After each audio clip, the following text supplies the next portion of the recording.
میرا ایک دوست ہے، اسکول کے زمانے کا کلاس فیلو بھی ہے اور آج کل وہ کراچی میں ہوتا ہے۔ اس دن اس نے کال کی اور اپنی پریشانیوں کا ذکر کیا، گھریلو مسائل کا ذکر کیا اور بڑے شکوے شکایت کیے کہ میں بہت پریشانی میں ہوں، ذہنی الجھن میں، ٹینشن میں مبتلا ہوں۔ تو میں نے اسے بتایا کہ بھائی دنیا کی ان باتوں پر پریشان ہونا یہ اس بات کی دلیل ہے کہ اللہ رب العزت کے ساتھ تعلق کمزور ہے، اور جب تک اللہ رب العزت کے ساتھ صحیح، گہرا اور مضبوط تعلق قائم نہیں ہوگا اس وقت تک یہ باتیں پریشان کرتی رہیں گی۔ وہ کہنے لگا جی اللہ تعالیٰ کے ساتھ کیا تعلق، کیسا تعلق، کس طرح اللہ رب العزت کے ساتھ اپنا تعلق بنائیں؟ تو میں نے اس سے کہا کہ میں آپ کو 4 باتیں بتاتا ہوں۔ ایک تو ان کو دل و دماغ کی کھڑکیاں کھول کر غور سے سننا، اور پھر ان باتوں کو سمجھنا، اور پھر جب تنہائی میں اکیلے ہوا کرو تو ان باتوں کو دہراتے رہنا۔ جس طرح بچے سبق یاد کرتے ہیں، دہراتے رہتے ہیں، اسی طرح ان کو تنہائی میں، یکسوئی میں دہراتے رہنا اور ان کو سمجھنے کی کوشش کرنا۔ تمہاری پریشانیاں ختم ہو جائیں گی، اور تمہارے جیسا نڈر انسان دنیا میں کوئی نہیں ہوگا۔ اور اگر آپ کسی بیماری میں مبتلا ہیں تو وہ بیماری بھی آپ کی عادی ہو جائے گی، اس لیے کہ 50% بیماری ہوتی ہے اور 50% پریشانی ہوتی ہے، اور دل میں یہ کھٹکا لگا رہتا ہے کہ کیا ہو جائے گا، کیا ہوگا، کیا ہوگا۔ تو یہ جو کیا ہوگا والی بات ہے یہ آپ کی ختم ہو جائے گی۔ ان میں سے پہلی بات یہ ہے، میں نے کہا ازل سے لے کر ابد تک۔ اب ایک عام آدمی وہ کیا سمجھے کہ ازل کیا ہے اور ابد کیا ہے؟ میں نے اس کو آسان لفظوں میں سمجھایا۔ میں نے کہا وہ پہلا دن جب سورج مشرق سے طلوع ہو کر اپنی آتشیں کرنیں اس آسمان و زمین کے 2 پارٹوں کے درمیان بکھیرنے لگا، اس وقت سے لے کر اس آخری دن تک جب سورج اپنی پوری آب و تاب کے ساتھ طلوع تو ہوگا لیکن اپنے دن کا سفر پورا نہ کر سکے گا، بلکہ زوال سے پہلے ہی ٹوٹ پھوٹ کا شکار ہو جائے گا۔ اذا الشمس کورت۔ اس درمیان، اس دورانیہ سورج کے پہلے دن اور آخری دن کے درمیان جتنا بھی وقت ہے، یہ ہے ازل ابد، آسان لفظوں میں سمجھانے کے لیے۔ اس پورے کے پورے وقت میں پوری کائنات کے اندر جو ہوا، جس کے ساتھ ہوا، جیسے ہوا، جب ہوا، وہ خود بخود نہیں ہوا، وہ اللہ رب العزت کے حکم اور ارادے سے ہوا۔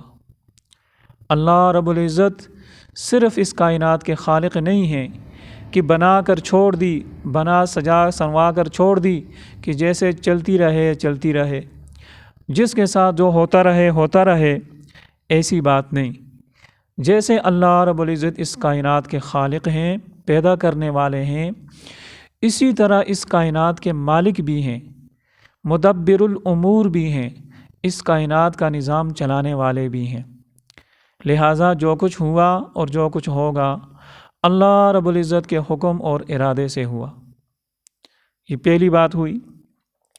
دوسری بات، اللہ رب العزت کی بے شمار مخلوقات میں سے ایک چھوٹا سا، ایک حقیر سا، ایک ذلیل سا فرد میں بھی ہوں، اور یہ حقیر، ذلیل، چھوٹا سا اس لیے کہہ رہا ہوں کہ اگر ساری مخلوقات کے ساتھ اور سارے انسانوں کے ساتھ اگر میرا تقابل اور توازن کیا جائے تو میں تو مائکرو اسکوپ سے بھی نظر نہیں آؤں گا۔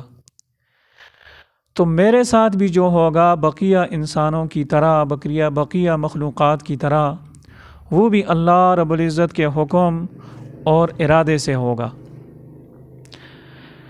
تیسری بات، میں اپنے متعلق اللہ رب العزت کے ہر فیصلے پر دل و جان سے راضی ہوں، اپنے متعلق ہر فیصلے کو بصر و چشم قبول کرتا ہوں، چاہے وہ عزت کا فیصلہ ہو یا ذلت کا، کامیابی کا فیصلہ ہو یا ناکامی کا، بیماری کا فیصلہ ہو یا صحت کا، موت کا فیصلہ ہو یا زندگی کا، عروج کا فیصلہ ہو یا زوال کا، جیل کی کال کوٹلی کا فیصلہ ہو یا آزاد فضاؤں میں گھومنے کا، جو بھی میرے متعلق اللہ رب العزت کا حکم ارادہ ہوگا میں اس فیصلے کو بصر و چشم قبول کرتا ہوں۔ اب آپ کہیں گے یہ کیوں؟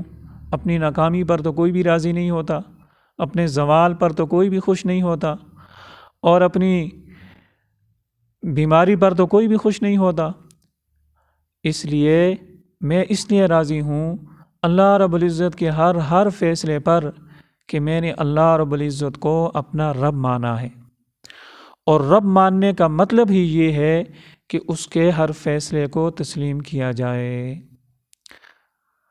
اگر بالفرض کوئی انسان کہے کہ میں تو اللہ رب العزت کے فیصلوں پر راضی نہیں ہوں، اور جب کوئی پریشان کن حالات آئیں اور وہ شکوہ شکایت شروع کر دے، واویلا شروع کر دے، اور اللہ رب العزت کے فیصلے پر اعتراض کرنا شروع کر دے، تو یاد رکھنا ہوگا پھر بھی وہی جو اللہ رب العزت چاہیں گے۔ اگر میں نے تسلیم نہ بھی کیا تب بھی ہوگا میرے ساتھ وہی جو اللہ رب العزت چاہیں گے۔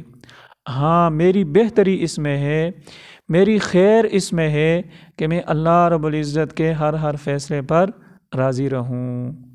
اس لیے حدیث شریف میں فرمایا کہ جو انسان یہ دعا پڑھے گا صبح شام کہ رضیت باللہ ربا وبالاسلام دینا وبمحمد نبیّ صلی اللہ علیہ وسلم، کہ میں اللہ کے رب ہونے پر اور اسلام کے دین ہونے پر اور محمد صلی اللہ علیہ وسلم کے رسول اور نبی ہونے پر راضی ہوں۔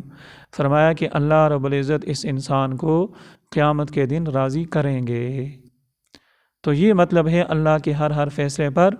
اب یہ دعا تو بہت سارے لوگ پڑھتے ہیں، لیکن اس کی حقیقت کیا ہے، اس میں کتنی گہرائی ہے، اس بات کو کم ہی لوگ سمجھتے ہیں۔